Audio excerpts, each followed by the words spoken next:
Assalamualaikum warahmatullahi wabarakatuh. Innal hamdalillah nahmaduhu wa nasta'inuhu wa nastaghfiruh wa na'udzu billahi min syururi anfusina wa min sayyiati a'malina. Man yahdihillahu fala mudhillalah wa man yudlil fala hadiyalah. Ashhadu an la ilaha illallah wahdahu la syarikalah wa ashhadu anna Muhammadan abduhu wa rasuluh. Ya ayyuhalladzina amanu taqullaha haqqa tuqatih wa la tamutunna illa wa antum muslimun. Ya ayyuhan nasu taqu rabbakumul ladzi khalaqakum min nafsin wahidah wa khalaqa minha zawjaha wa batha minhuma rijalan katsiran wa nisaa wattaqullaha alladzi tasaaluna bihi wal arham innallaha kana 'alaikum raqibah. Ya ayyuhalladzina amanu taqullaha wa qulu qawlan sadida yuslih lakum a'malakum wa yaghfir lakum dhunubakum wa may yuti'illaha wa rasulahu faqad faza fawzan 'azima. Amma ba'd, fa inna asdaqal hadits kitabullah wa khairal hadi hadi Muhammadin sallallahu alaihi wasallam wa syarrul umuri muhdatsatuha wa kullu muhdatsatin bid'ah wa kullu bid'atin dhalalah wa kullu dhalalatin finnar. Ma'asal muslimin ikhwani fillah wa akhwati, bapak-bapak, ibu-ibu, saudara-saudariku rahimani wa rahmakumullah. Alhamdulillah, segala puji bagi Allah Subhanahu wa taala yang mempertemukan kita kembali dalam kajian Kutub atau Ar-Risalah Khud Aqidataka minal Kitabi wa Sunnatis Sahihah oleh Fadilatul Syekh Muhammad bin Jamil Zainu rahimahullah ta'ala.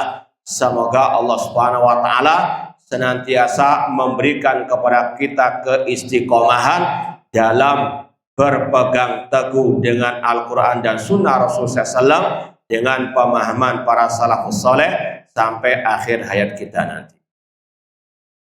Kita masih dalam pembahasan bab al-amalu bil Qur'ani wal hadis.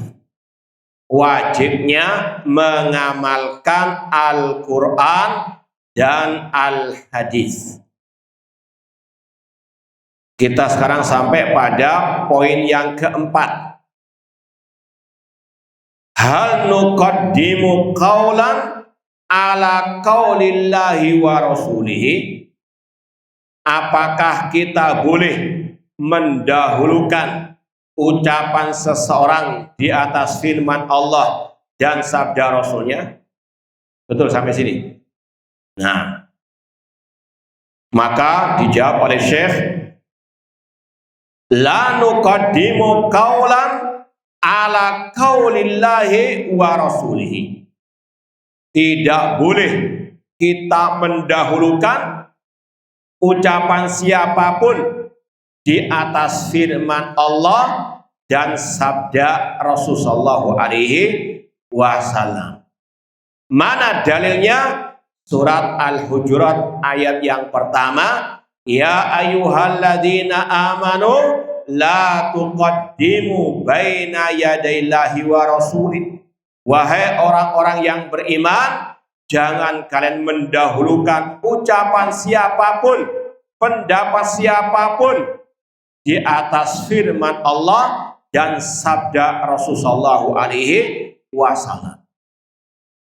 Poin ini sangat amat berarti, sangat berharga dan sangat penting, terutama di zaman yang penuh syubhat, yang penuh dengan fitnah di akhir zaman ini. Seorang muslim muslimah harus punya prinsip yang merupakan dalil, yang merupakan dasar dalam beragama. itu adalah firman Allah dan hadis Rasul. Tentunya yang sahih. Itu yang dinamakan sebagai ad-dalil dalam beragama. Kalau mau ditambah lagi dengan ijma' as-salaf, apalagi dalam bab al-aqidah. Makanya Syekhul Islam Ibnu Taimiyah rahimahullah pernah berkata, al-i'tiqadu laisa li wa laisa liman huwa akbaru minni. Akidah itu bukan karanganku, bukan karangan para senior-seniorku dari kalangan ulama. Wa innama yukhadul i'tiqad min kitabillah wa min sunnati Rasulillah wa ma ajma' alaihi salaful ummah. Akidah itu hanya diambil dari firman Allah, dari sabda Rasul, dan ijma' para salafus soleh. Ini yang harus ditegaskan, ditanamkan. Yang namanya dalil, firman Allah, sabda Rasul, ijma' salaf. Maka kalau ada ucapan siapapun dari ulama sekarang, bahkan yang terdahulu, pendapat person, apalagi pendapat ustadz, maka ini bukan dalil. Ucapan mereka ini wajib ditimbang dengan dalil. Dan inilah yang juga ditegaskan oleh Syekh Muhammad bin Jamil Zainu dalam kitab beliau Minhaj Firqatin Najiyah. Wallahu alam, apakah setelah selesai khatam kitab ini akan ganti kitab itu, wallahu alam. Pernah kita ditanya, kita usulkan kalau mau dilanjutkan kajian seperti ini, mungkin dengan kitab tadi Minhaj Firqatin Najiyah. Sambungan dari kitab ini sama dengan penulisnya. Dalam kitab tersebut ini merupakan luar biasa pondasi yang sangat kokoh bagi ahlu sunnah. Dalam bab Minhaj Firqatin Najiyah, manhaj kelompok yang selamat, dipatenkan, dibakukan, al-firqatun najiyah la tuqaddimu qaula ahadin ala qaulillahi wa rasul. Namanya kelompok yang selamat tidak mendahulukan ucapan siapapun di atas firman Allah dan sabda Rasulullah SAW. Karena siapapun. Dan ini juga untuk kita tidak terombang-ambing dengan syubhat alil bidah atau syubhat orang-orang yang kadang mengaku ahlus sunnah tapi pemikirannya, akidahnya sudah tertular dengan akidah manhaj alil bidah dari kelompok harokah. Contoh, dan ini pernah kita atau kita sampaikan di sini atau tempat lain, pernah kita membantah salah satu dai yang tempatnya dekat dengan sini dari kelompok harokah yang menantang Syekh Abdul Malik Al-Doni untuk menjawab syubhatnya tentang bolehnya kudeta terhadap pemimpin yang zalim. Dibawakan kisah katanya Az-Zubair memberontak kepada penguasa pada waktu itu, kisah Al-Husain dan kisah sebagian as-salaf. Kalau orang itu paham prinsip ini, tidak mudah untuk tertipu, gak bingung untuk menjawab syubhat tersebut. Yang pertama tadi, ucapan Az-Zubair, perbuatan Az-Zubair, ucapan atau perbuatan Al-Husain meskipun cucu Rasul bukan dalil. Sekali lagi kita menghormati para sahabat, kita mengagungkan, mencintai para sahabat.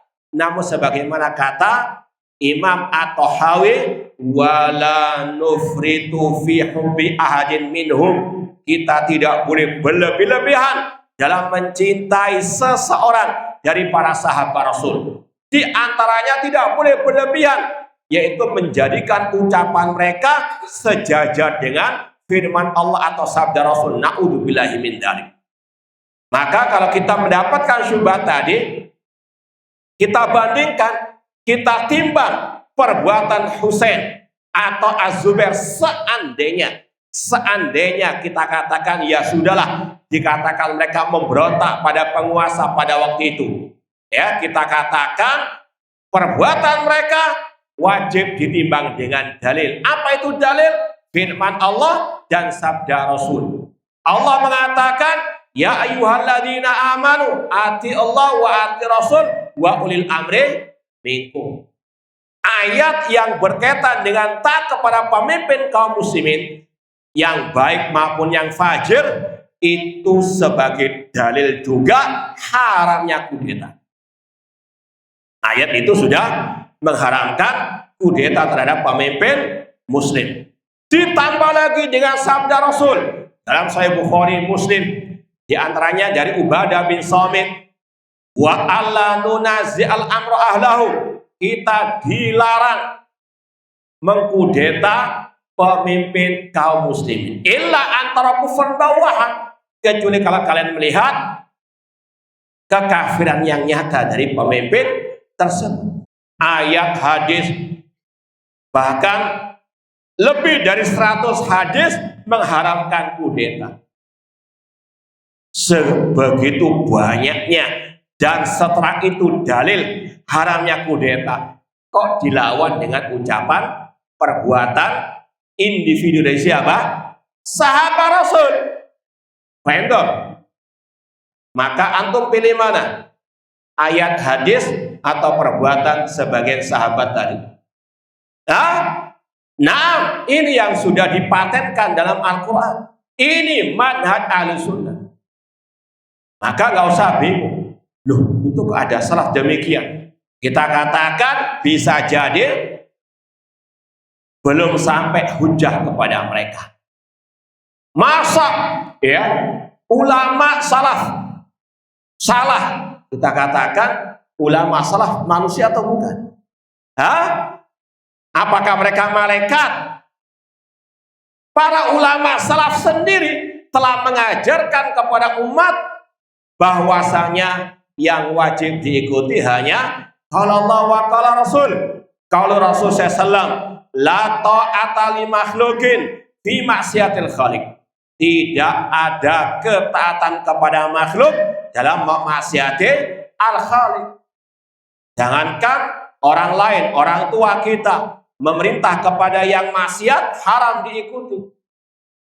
Demikian pula dengan ustadz, dengan seorang alim, kalau perintahnya bermaksiat, haram ditaati. Ada syubhat, ya. Kan ulama juga wajib ditaati. Sebagaimana firman Allah, ya ayyuhalladzina amanu ati Allah wa ati Rasul wa ulil amri minkum.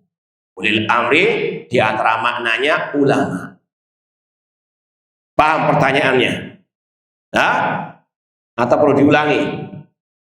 Anak ulangi, silakan antum yang jawab. Ada syubhat, kan ulama juga wajib ditaati. Dalilnya, ya ayyuhalladzina amanu ati Allah wa ati Rasul wa ulil amri minkum. Wahai orang-orang yang beriman, taatilah Allah, taati Rasul, dan ulil amri. Di antara makna ulil amri, ulama. Nah, siapa yang bisa menjawab? Biar nggak ngantuk.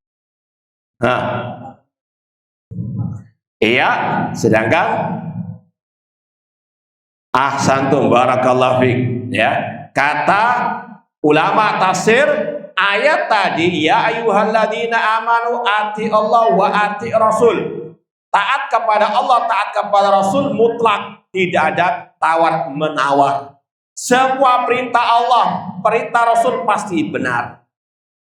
Ya, sedangkan perintah ulama tidak mutlak benar. Makanya dalam ayat itu tidak ada kata-kata atiu ulil amri minkum. Artinya taat kepada ulil amri, baik umara atau ulama, terikat dengan ati Allah wa ati Rasul.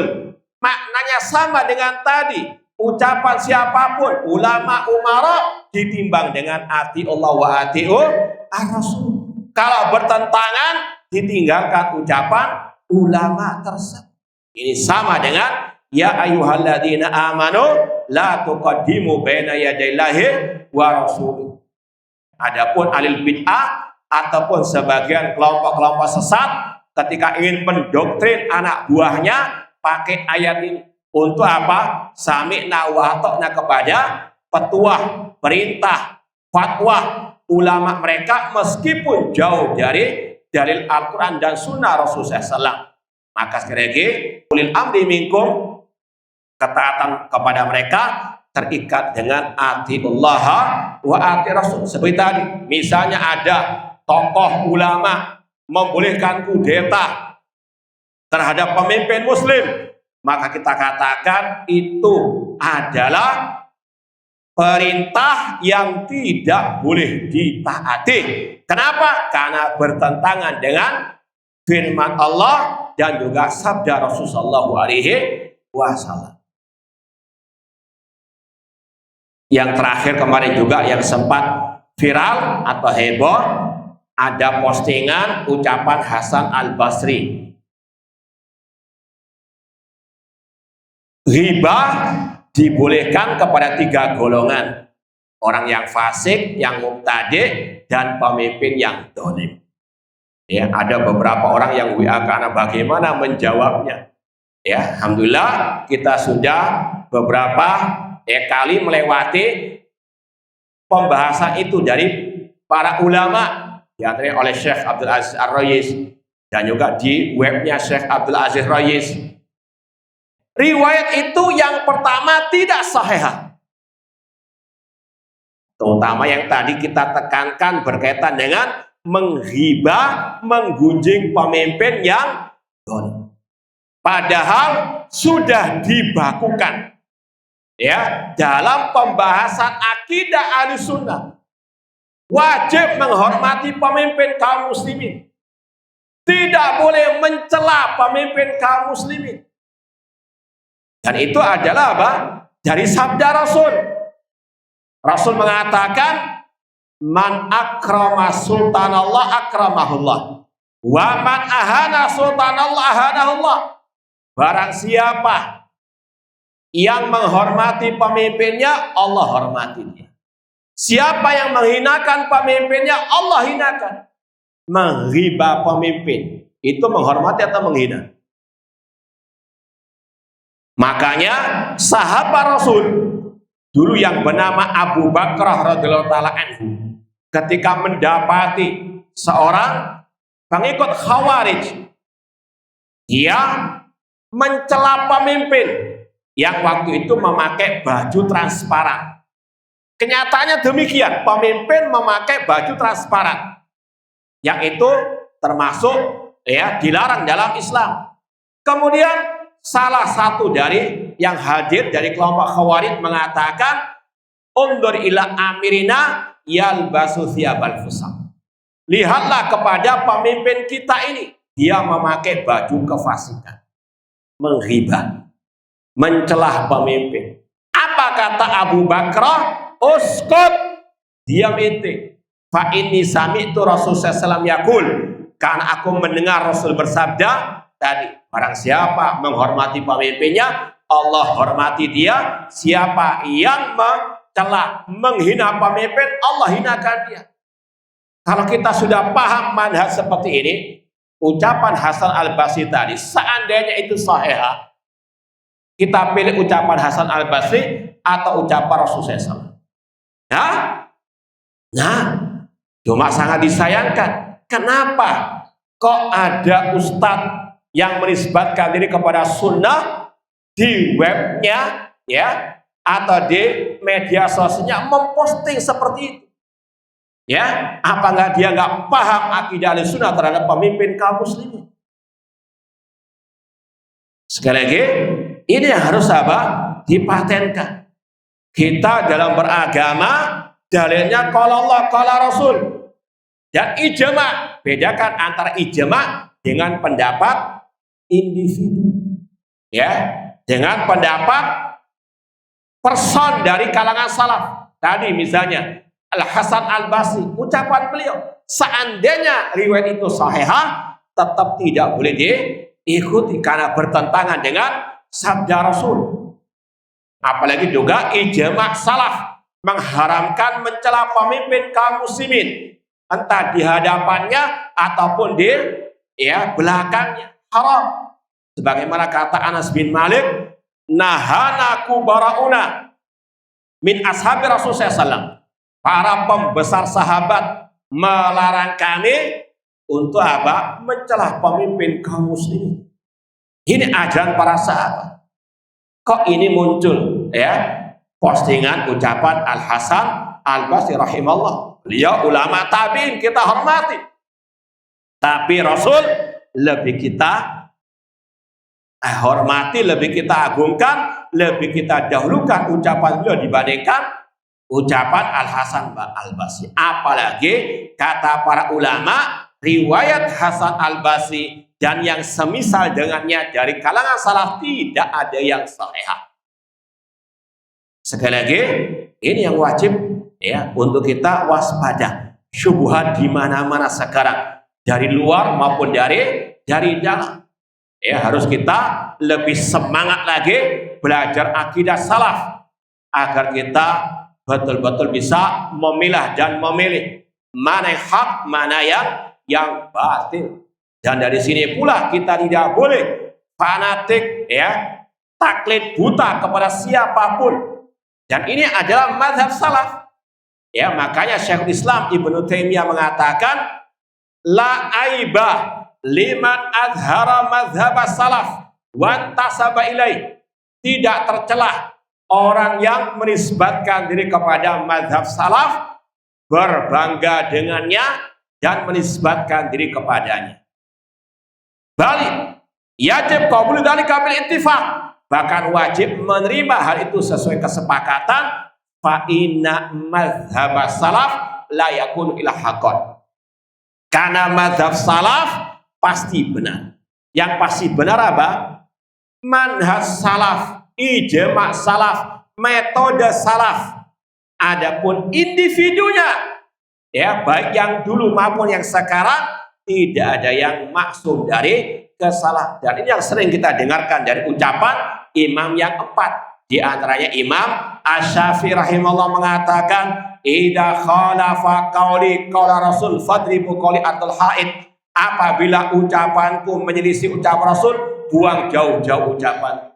Imam Malik mengatakan, kullun yukhad min qauli wa yatrak illa Rasul sallallahu. Setiap ucapan bisa diterima, bisa ditolak kecuali Rasul sallallahu. Itu kalau ucapan Imam Syafi'i. Itu kalau ucapan Imam Malik. Apalagi sekelas ustadz, meskipun gelarnya profesor doktor, meskipun gelarnya mbahnya profesor, kalau memang menyelisihi kalau Allah kalau Rasul, wajib ditolak, wajib untuk ditinggalkan. Masa profesor doktor bisa salah? Bisa sekali dan banyak sekali contoh-contohnya. Sekali lagi, harus kita punya prinsip yang benar, yang sesuai dengan qala Allah, qala Rasul, wa ma'ajama alaihi salafu al-ummah. Makanya, ini ada ungkapan lagi dari Abdullah bin Abbas radhiyallahu ta'ala anhuma. Akhsha an tanzil alaikum hijaratun minas sama. Aku khawatir akan turun hujan batu dari langit. Aku nulakum, aku berkata kepada kalian, qala Rasul sallallahu, Rasul bersabda, wa taqulun qala Abu Bakar wa Umar. Namun kalian menentangnya dengan ucapan Abu Bakar wa Umar. Abu Bakar wa Umar, sahabat yang paling mulia, manusia terbaik setelah para nabi, para rasul. Ucapan beliau bukan dalil. Itu ucapan siapa? Abu Bakar, bukan dalil. Apalagi ucapan selain beliau. Ucapan beliau saja nggak boleh dipertentangkan dengan sabda Rasul. apalagi ucapan selain Abu Bakar, baik itu ulama salaf, baik itu ulama yang sekarang, apalagi ustadz dan seterusnya. Ya, sekali lagi yang harus dijadikan barometer kalau Allah, firman Allah dan sabda Rasulullah alaihi wasallam. Ma'asal muslimin, ikhwani fillah wa akhwat rahmani wa rahimakumullah. Kalau ada syubhat, ini antum biar melek. Nah, biar melek dalam artian juga bisa membantah ahli asyubhat. Kalau ada yang mengatakan ini kan juga ucapan Abdullah bin Abbas, ngapain kok kita jadikan sebagai apa? Patokan. Bang, ya, yang kita baca tadi, aku khawatir turun hujan batu dari langit. Aku mengatakan Rasul bersabda, kalian menentangnya dengan ucapan Abu Bakar wa Umar. Ini kan ucapan Abdullah bin Abbas, kan bukan apa? Hujah juga. Ngapain antum jadikan sebagai apa? Pedoman. Gimana jawabnya? Hah? Apa itu? Saya ditampung dulu. Yang lain.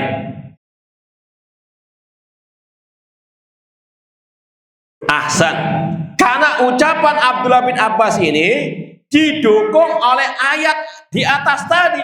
Ya ayyuhalladzina amanu la tuqaddimu baina yadayillahi wa rasul. Kita memakai ucapan salaf kalau cocok dengan apa? Ad-dalil. Paham dong? Ucapan beliau, ya, sekali lagi kita nggak berdalil dengan ucapan beliau. Ya, kita berdalil pertama dengan ayat tadi. Namun ucapan Abdullah bin Abbas dikuatkan oleh dalil, sesuai dengan dalil. Maka kita apa? Ikuti. Makanya kalau ada ucapan siapapun dari salaf nggak cocok dengan dalil, kita tetap apa? Tinggalkan ucapan mereka. Paham? Ya, makanya bedakan individu ya dari kalangan salaf dengan madhab salaf, ijma as-salaf. Contoh yang lain, kata Imam Al-Auza'i rahimahullah, kunna wa tabi'una mutawafiruna kul anallaha fis sama. Kami dan semua tabi'in sepakat mengatakan Allah fis sama. Ini yang namanya ijma salaf. Paham dong? Ya, meskipun itu ucapan yang diucapkan oleh Imam Al-Auza'i, namun beliau meriwayatkan ijma salaf Allah fi as-sama. Kita bawakan ucapan itu ya sebagai dalil tentang apa? Allah fi sama, itu ijma salaf. Beda dengan ucapan individu person seperti tadi ucapan Hasan Al-Basri. Ya, nggak mungkin itu ijma salaf karena para sahabat sudah menyelisihinya, ditambah lagi dengan hadis Rasulullah SAW. Ma'asal muslimin, ikhwani fillah wa akhwati rahmani wa rahimakumullah. Kemudian pembahasan berikutnya, madza naf'alu idza ikhtalafna. Apa yang kita perbuat apabila kita berselisih, apabila kita berbeda pendapat?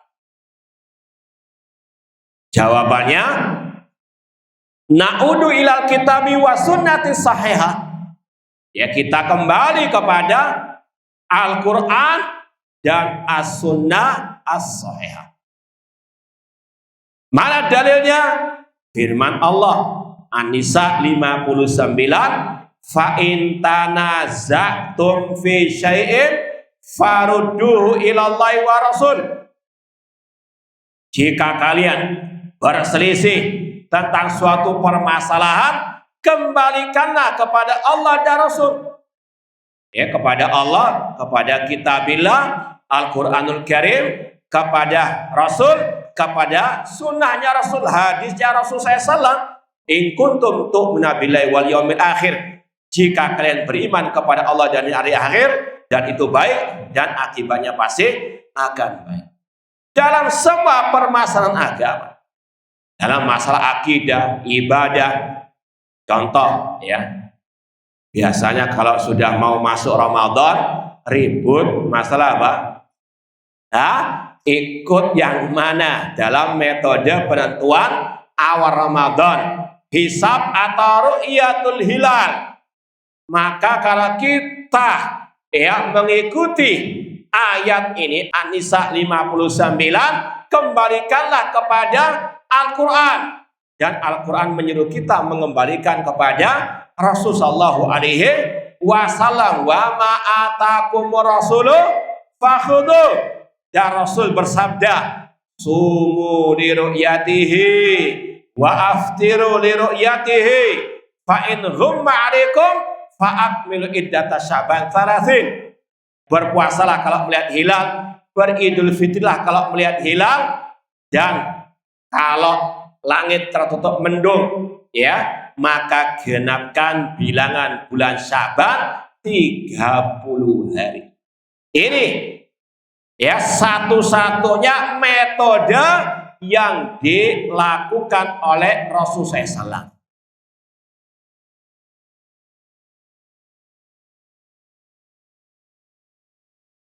Baik, sambil menunggu tidak apa-apa kalau ada pertanyaan saja. Iya. Iya.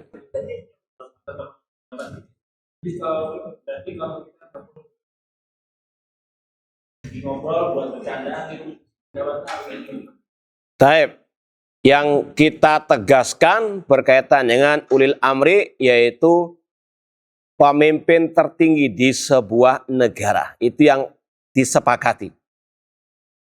Adapun selainnya, dari kalangan menteri, itu ada khilaf di antara para ulama. Meskipun yang rojeh tetap dihormati, karena bagaimanapun mereka ada sebagai bawahannya dari presiden tersebut.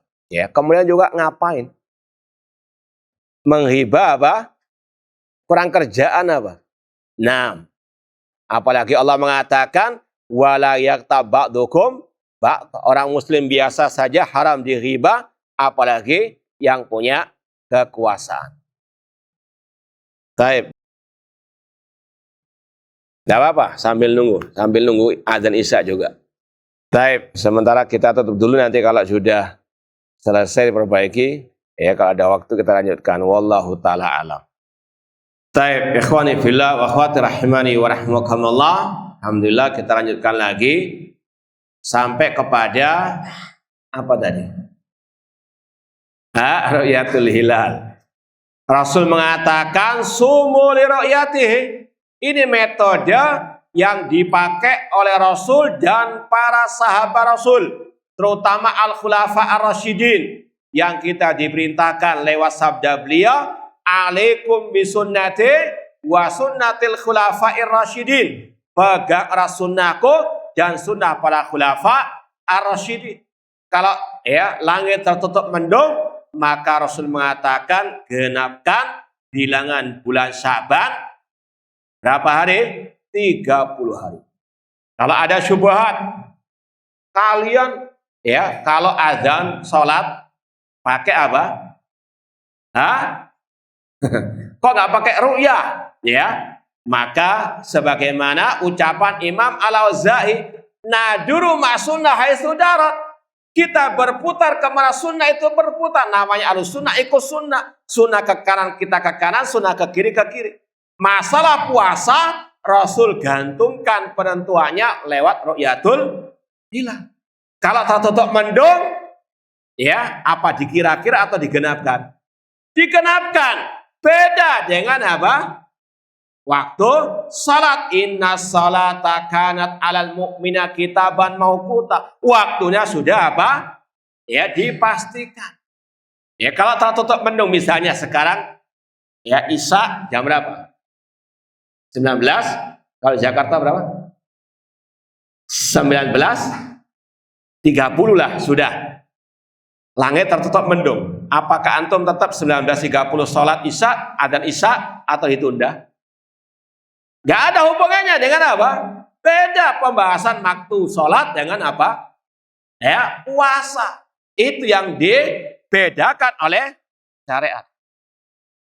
Soal jawab aja dulu. Ini saya kelihatannya masalah lagi. Hah?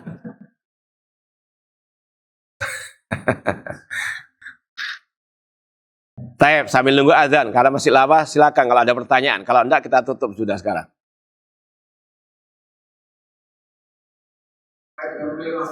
Iya. Baru kita jawab tadi. Iya. Ya, sudah kita jawab tadi. Yang paling ditegaskan dari sepakati yang tertinggi ya dari pemimpin suatu negeri, presiden misalnya, atau raja, atau dalam skop lebih luas khalifah, ya, itu yang paling ditegaskan karena mereka yang dibaiat oleh kaum muslimin. Dan sudah kita sering sampaikan 10 sikap dan akidah Ahlussunnah terhadap pemimpin. Ada yang hafal? Poin intinya 10 sikap dan akidah Ahlussunnah terhadap pemimpin kaum muslimin. Ada yang hafal? Belum kita sampaikan di sini? Hah? Sudah insya Allah ya? Hah? Belum ingat atau belum disampaikan? Nah, kadang untuk ngeles pura-pura lupa. Baik, diulang. Baik. Ini ringkasnya 10 sikap dan akidah Ahlussunnah. Ini ringkasan dari apa yang ditulis oleh para ulama dalam kitab-kitab akidah. Yang pertama, membaiatnya. Dan tidak ada baiat kecuali kepada tadi pemimpin tertinggi, presiden, raja atau khalifah. Yang kedua, menghormati pemimpin. Yang ketiga, ya, tidak mencela pemimpin kaum muslimin. Yang keempat, bersabar atas kezaliman pemimpin. Yang kelima, mendengar dan taat kepada pemimpin kaum muslimin dalam hal yang tidak bermaksiat kepada Allah. Yang keenam, menasehati pemimpin dengan cara rahasia, sembunyi-sembunyi empat mata, dan dengan ucapan yang lemah lembut.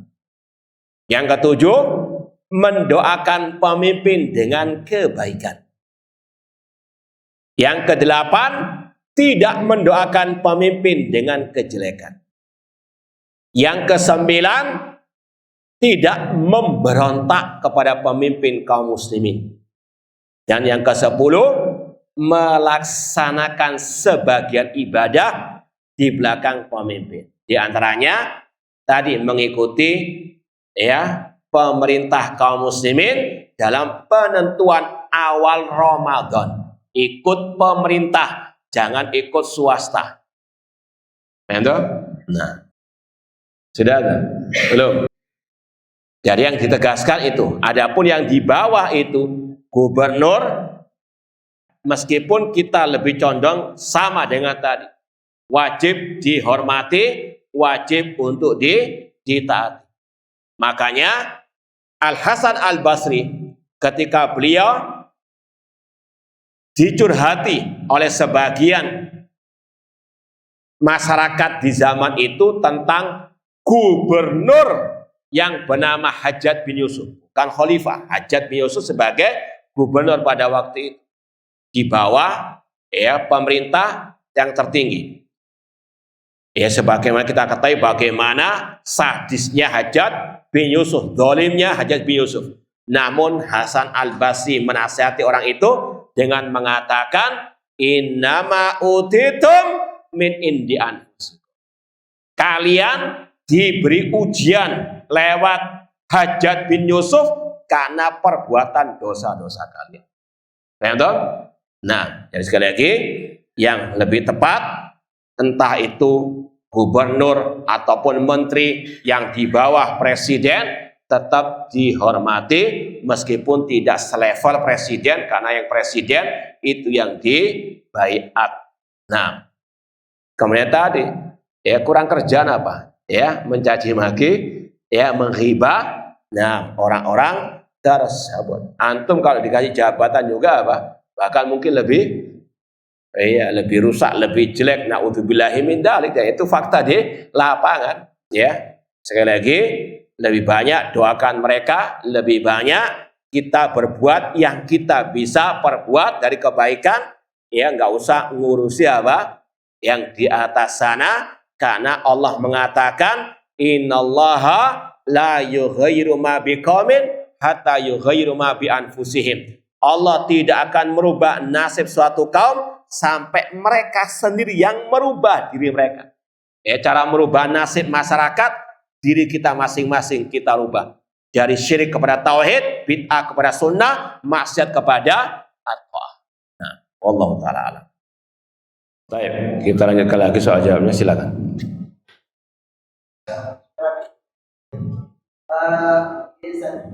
Kadang kita merasa meski itu kadang kebijakan memang berlaku yang mungkin tidak selaras dengan hati kita ya.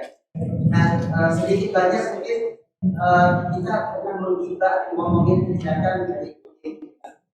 Nah, ini kan sudah terjadi. Nah, gimana caranya itu kita minta maaf kepada pemimpin tersebut? Karena yang sudah pernah dilakukan oleh kita. Baik, alhamdulillah antum sadar. Yang parah itu yang nggak sadar-sadar sampai sekarang, ya, atau yang mencela-menceli. Dulunya mengharamkan menghibah, dulunya mengharamkan mencela pemimpin, sekarang jadi pelopor mencela pemimpin. Itu yang paling berbahaya. Ya, itulah kesesatan yang nyata yang berubah-ubah akidah dan manhajnya. Ya, adapun yang memang sudah menyadari itu kesalahan, ya, sebagaimana juga menghibah orang lain. Ini mirip, ya, kasusnya kita menghibah seorang yang dulunya dekat dengan kita. Qadar Allah dia sudah meninggal. Qadar Allah dia sudah pergi, kita nggak tahu di mana kita bisa mengkontaknya, menghubunginya lagi. Maka di antara kiatnya dengan kita tentunya beristighfar kepada Allah dan kita menyebut kebaikan-kebaikannya di hadapan orang lain. Ya, tentunya kebaikan yang memang betul-betul kita saksikan. Ya, itu sebagai bentuk apa? Ikhtiar untuk mengharapkan ampunan dari Allah ketika kita jatuh ke dalam ghibah ataupun menggunjing orang lain. Apalagi pemimpin kaum muslimin. Kalau misalnya kita bisa ngontak langsung, alhamdulillah. Ya, mungkin ada adminnya, ya, yang bisa kita hubungi, ya, semaksimal mungkin kalau bisa. Kalau tidak bisa, ya tadi, ya, kita berusaha menyebutkan kebaikan-kebaikannya, ya, karena bagaimanapun, ya, ada kebijakan yang nggak benar, ada yang benar. Sekali lagi, harus seorang muslim atau muslimah, ya, betul-betul menyadari akan hal ini, wajib bersabar tadi, ya, di antara 10 poin tadi, as-sabar. Dan itu semuanya berdasarkan dalil. Kalau mau lebih rincinya, lihat juga rekaman-rekaman kita yang berkaitan dengan pembahasan tadi. Rasul mengatakan, man ro'a min amiri syai'an yakrahu falyasbir. Barang siapa yang melihat dari pemimpinnya sesuatu yang tidak dia sukai, bersabarlah. Tidak boleh digunjing, diribah. Paham dong?